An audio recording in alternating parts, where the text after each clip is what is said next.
Sandra Renee Cantu was a vibrant and friendly 8-year-old girl living in Tracy, California. Born on March 8, 2001, Sandra was the youngest of 4 children in her family. She resided in the Orchard Estates mobile home park with her mother, Maria Chavez, her grandparents, and her older siblings. Her parents had divorced when she was very young, so she had been primarily raised by her mother and grandparents throughout her life. The little girl was known for her outgoing and adventurous spirit. Her positive energy and confidence made it easy for her to make friends, and she was well liked by both children and adults in her community. The events leading to Sandra's disappearance began on Friday, March 27, 2009. It was a typical day for her as she had just finished school and was looking forward to playing with her friends. After school, Sandra visited a friend's house where she then left to get back home, which she arrived around 4 p.m. Upon arriving home, she dropped off her school bags and then headed back out into the neighborhood. Sandra's grandfather had installed a CCTV camera on the front of their house as a precautionary measure against potential robberies or vandalism. This camera would later prove crucial in the investigation, as it captured Sandra's last known movements. It recorded footage of Sandra leaving home again. She was seen skipping happily down the street, appearing carefree and without any signs of distress. Sandra was wearing a pink Hello Kitty t-shirt and black leggings. As was her habit, Sandra began knocking on doors of her friends' homes in the trailer park, looking for people to play with. This behavior was typical for Sandra. As we know, she was a very friendly character. Her family and neighbors were accustomed to seeing her move freely around the mobile home park, as it was considered a safe and close-knit community. However, as the evening approached and Sandra didn't return home for dinner, her family began to worry.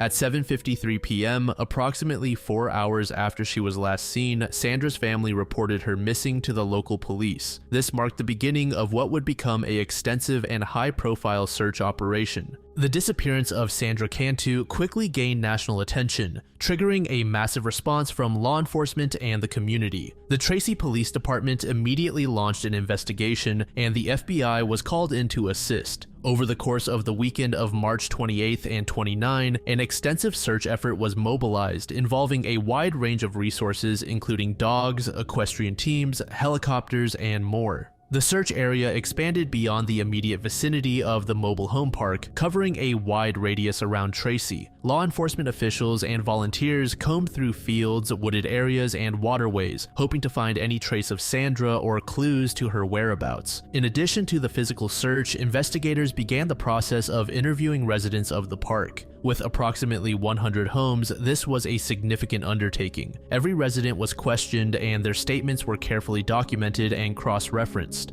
As the investigation progressed, authorities cast a wide net, exploring various angles and potential leads. One early focus was on known sex offenders in the area. Local sex offenders were identified, located, and their alibis were thoroughly investigated. This approach was based on the initial assumption that the perpetrator was likely male, a presumption that would later prove incorrect. The investigation took an intriguing turn when authorities learned of a man who had been seen kissing Sandra on the lips at a local swimming pool nearly 2 years earlier. This individual, later identified as Frank Wohler, became a person of interest and was questioned extensively by police. Frank cooperated with the investigation, explaining that he had kissed Sandra because he was, quote, trying to be nice. He allowed police to search his residence and confiscate a couple of discs for examination. After thorough investigation, he was cleared of any involvement in Sandra's disappearance. Investigators also looked into Sandra's family members. Her father, Daniel Cantu, who had been living in Mexico and had little contact with his daughter, was interviewed by authorities. While this line of inquiry was pursued, Daniel was not detained, and it remained unclear whether he was considered a person of interest in the case. As the search continued, police received an overwhelming response from the public. They reported receiving approximately 1,500 tips in the hunt for Sandra and her potential abductor. Each of these tips had to be carefully evaluated and followed up on, adding to the complexity of the investigation. To manage this influx of information, a dedicated tip line was established, and additional personnel were assigned to process and investigate the leads.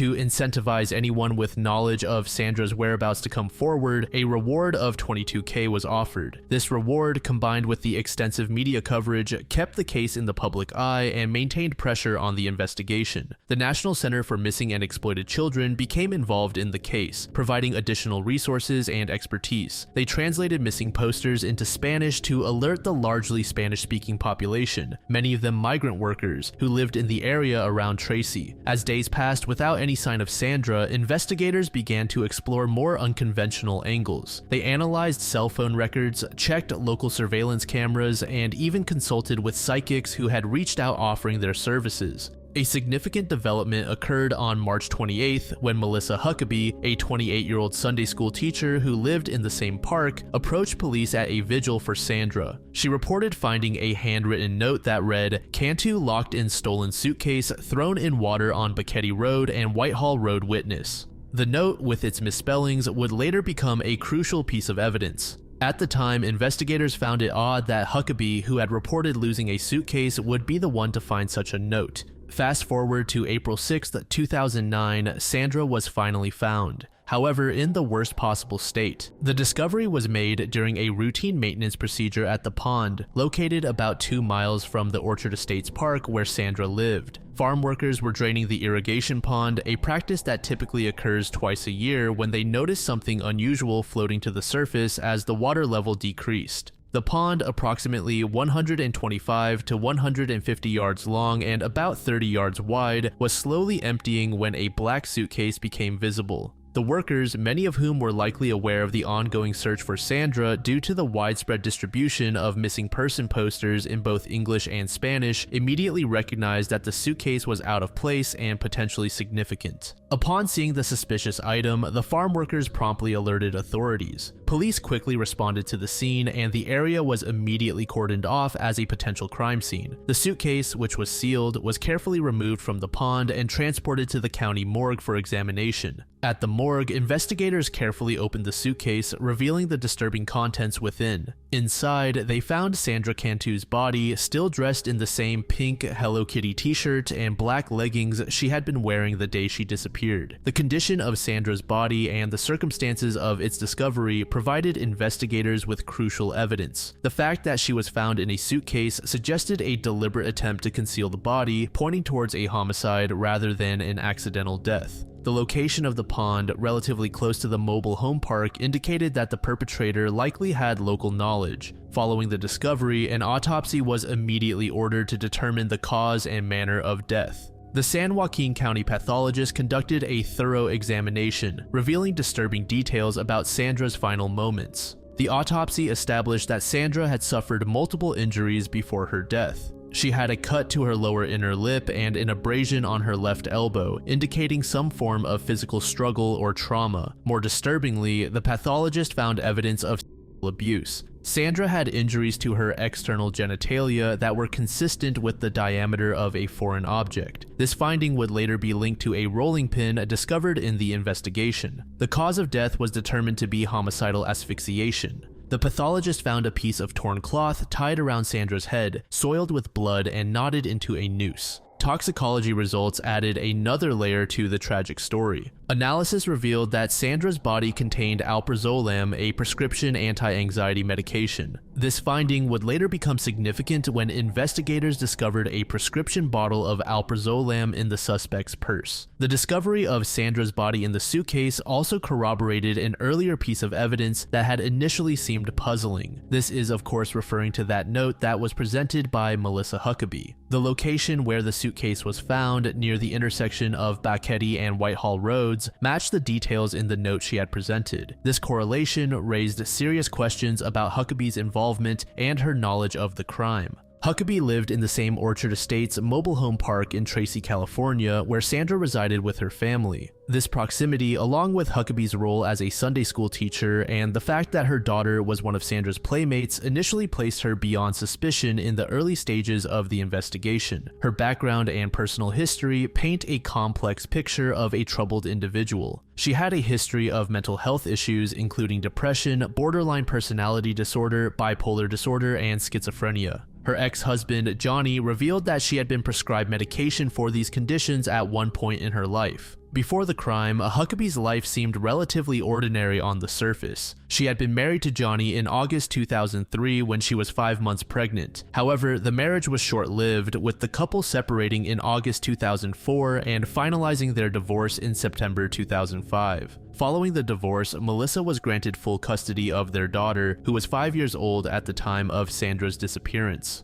In the years leading up to the crime, Huckabee had made efforts to improve her life. According to her ex-husband, she had gone back to school and secured a job that paid fairly good money. This apparent stability made her subsequent actions all the more shocking to those who knew her. Her involvement in the case began to unfold in a series of strange behaviors and coincidences following Sandra's disappearance on March 27, 2009. The day before Sandra went missing, Huckabee sent a cryptic text message to Sandra's mother, Maria Chavez, stating, "Tell the police that I had something stolen today around 4 p.m. I don't know if that makes a difference or not." This message, seemingly innocuous at the time, would later be seen as a calculated move to establish an alibi or to insert herself into the investigation. On the day of Sandra's disappearance, surveillance footage captured Sandra walking towards Huckabee's residence. Notably, just 8 minutes later, Huckabee's SUV was seen driving in the opposite direction. Around this time, Huckabee called the trailer park manager to report that her Eddie Bauer suitcase had been stolen from her trailer.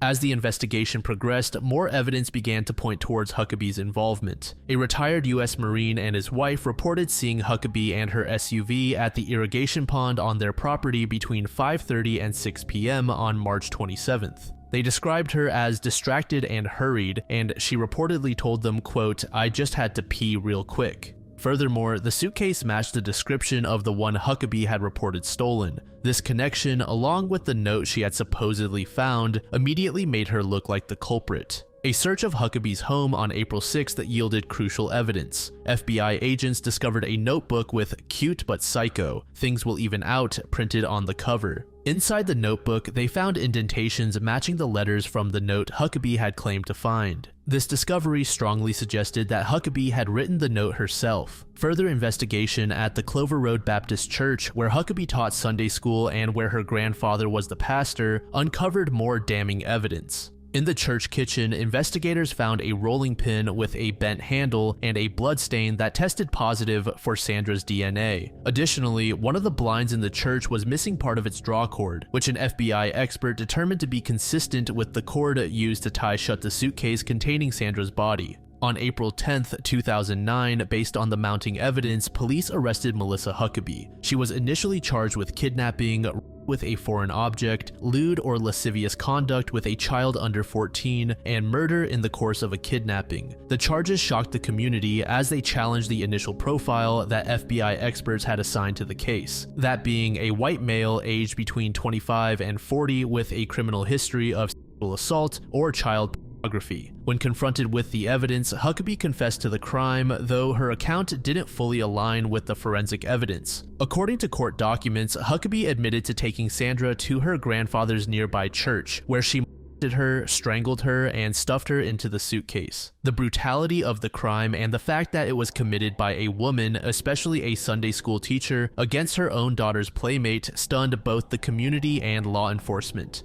On May 10, 2010, Melissa Huckabee pleaded guilty to first-degree murder and kidnapping in a surprise plea deal with prosecutors. In exchange for her guilty plea, the sexual assault charges were dropped, and prosecutors agreed not to seek the death penalty. On June 14th of the same year, Melissa was sentenced to life in prison without the possibility of parole. During the sentencing hearing, she sobbed as she apologized to Sandra's family, saying, "I still cannot understand why I did what I did. This is a question I will struggle with for the rest of my life." She denied Sandra, stating, "She did not suffer and I did not really molest her." Huckabee asked Sandra's mother, Maria, for forgiveness, acknowledging that it might be impossible. Sandra Cantu's family expressed their grief and lack of forgiveness. Sandra's mother stated that she, quote, "can't forgive somebody that took my little girl from me." Angie Chavez, Sandra's aunt, told the court, "The only solace we have as a family is to know that she will never do this again."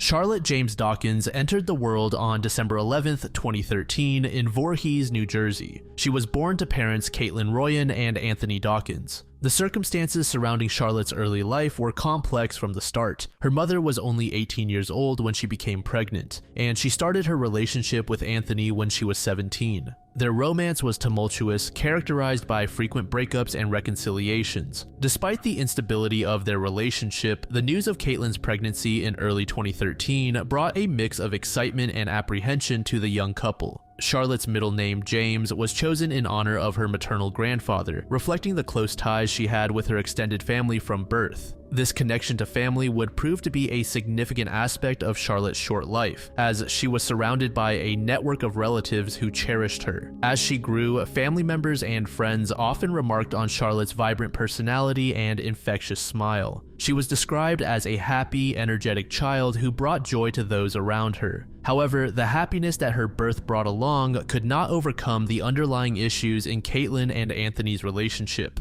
The strain of young parenthood, coupled with their pre-existing relationship problems, proved too much for the couple. In early 2014, when Charlotte was just a few months old, the couple broke up for good. Following the separation, Charlotte's living situation became centered around her mother and maternal family. Caitlin, now a single mother at 19, moved in with her father, James. This arrangement provided stability for the young mother and child, with James stepping in to help care for his granddaughter. Despite the breakup, there were initial attempts to maintain a cordial relationship between Caitlin and Anthony for their daughter's sake. The extent of Anthony's involvement in his daughter's life during this period is not entirely clear from the available information, but it appears that Caitlin was Charlotte's primary caregiver. The phase in which Charlotte was under the care of her grandfather and mother was relatively mundane and peaceful. Her personality flourished and she was described as a quick learner. However, she was about to face a significant disruption. In late summer 2016, when Charlotte was about 2.5 years old, her mother began a new relationship that would have profound consequences for the little girl's future. Caitlin started dating Travis Wayne Graham, a man born on February 25th, 1996, making him about 20 years old at the time their relationship began.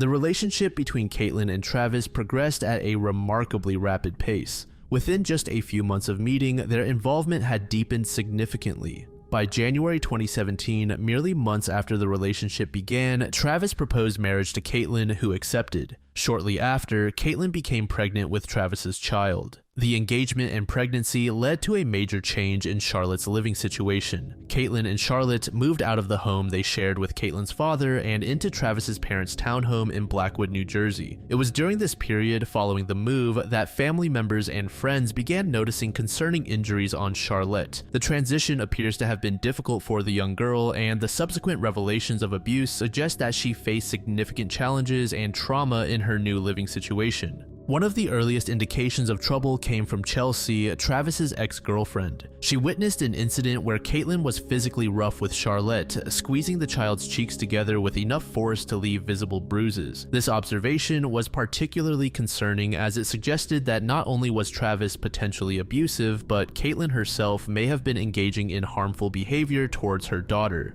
As time progressed, family members and friends began noticing more frequent and severe injuries on Charlotte. A particularly alarming piece of evidence came in the form of a photograph taken by a family member. The image showed the bottom of Charlotte's foot, revealing what appeared to be an intentional burn injury. The circular nature of the burn led some to speculate that it might have been caused by a cigarette, though this was never conclusively proven. The extent of the abuse became tragically clear when Charlotte was brought to the hospital on March 13, 2017. Doctors at Cooper University Hospital in Camden made several disturbing discoveries during their examination of the young girl. They found multiple healing rib fractures, indicating that Charlotte had suffered repeated physical trauma over an extended period. These fractures were at different stages of healing, suggesting that the abuse had been ongoing and not the result of a single incident. In addition to the rib fractures, medical staff observed numerous bruises on various parts of Charlotte's body. Specifically, they noted bruising on her forehead, chest, abdomen, and legs. The pattern and extent of these bruises were inconsistent with accidental injuries typically seen in active toddlers, raising serious suspicions of deliberate harm.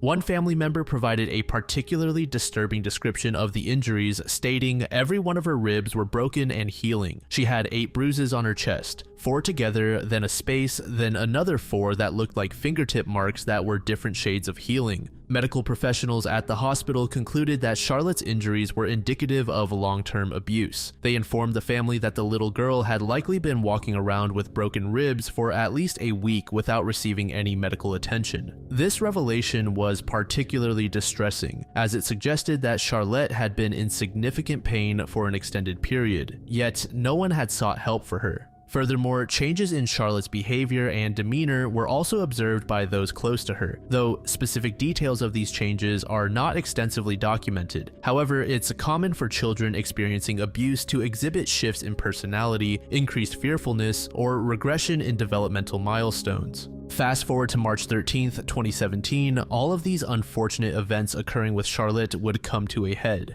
The incident occurred at the home Travis Graham shared with Charlotte and her mother. Graham was alone with Charlotte when the fatal injury occurred. Initially, he provided a false account of what transpired that day. He claimed that after Charlotte cracked the screen of her iPad, he told her to go to bed. According to this version, as she headed upstairs toward her bedroom, he overheard her fall down the stairs, but was able to catch her before she hit the bottom. Graham told police that Charlotte was upset for about 30 minutes afterward and then fell asleep. When he tried to awaken her from her nap, he said he noticed traces of blood on her mouth and claimed he attempted to perform CPR on the child before driving her to Jefferson Stratford Hospital. However, this account was later revealed to be nothing short of a lie. The truth, which came to light much later, was far more sinister. In July 2018, when Graham was arrested for a series of armed robberies, he finally admitted to what really happened to Charlotte. He confessed that Charlotte, standing at the top of the staircase while refusing to take a nap, had pinched him. In retaliation, he backhanded her in the forehead with so much force that she spun around and fell face first down the stairs, where she lay unresponsive. He claimed she had wet herself, so he changed her soiled clothing before taking her to the hospital. Additionally, text messages Graham sent to Caitlin indicate that he actually waited 3 hours before he walked into the emergency room carrying Charlotte's, quote, lifeless body.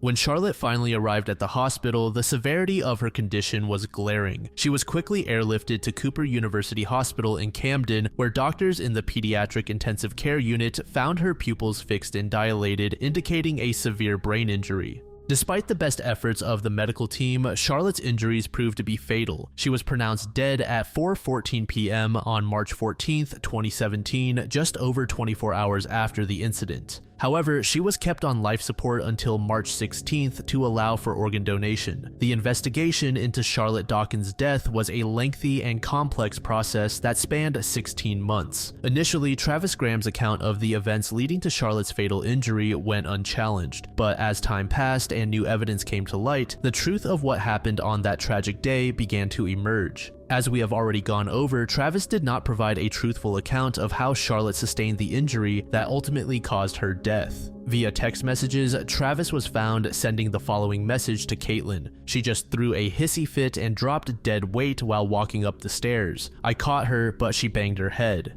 Later at 1:35 p.m., he wrote, "Her head is pretty bad with bruises." It wasn't until 3:26 p.m. that he texted, "Going to emergency room." These messages indicated that Travis had actually waited approximately 3 hours before seeking medical attention for Charlotte, contradicting his initial claim of immediate action. After Travis Graham was arrested in July of 2018, he finally admitted to killing Charlotte. Following Graham's confession, prosecutors moved quickly to file charges. On August 14, 2018, Travis Graham was charged with first-degree murder. He was also charged with endangering the welfare of a child, stemming from his failure to seek timely medical treatment for Charlotte's obviously serious injuries. While Travis Graham was the one who delivered the fatal blow to Charlotte, questions remained about Caitlin's role in her daughter's death and her actions afterward. The New Jersey Division of Child Protection and Permanency substantiated Caitlin for child neglect and death, for failing to make reasonable efforts to protect her child. Despite this, prosecutors declined to charge her criminally in connection with the killing. Caitlin's behavior following Charlotte's death raised many concerns. She continued to defend Travis and even married him in February 2018.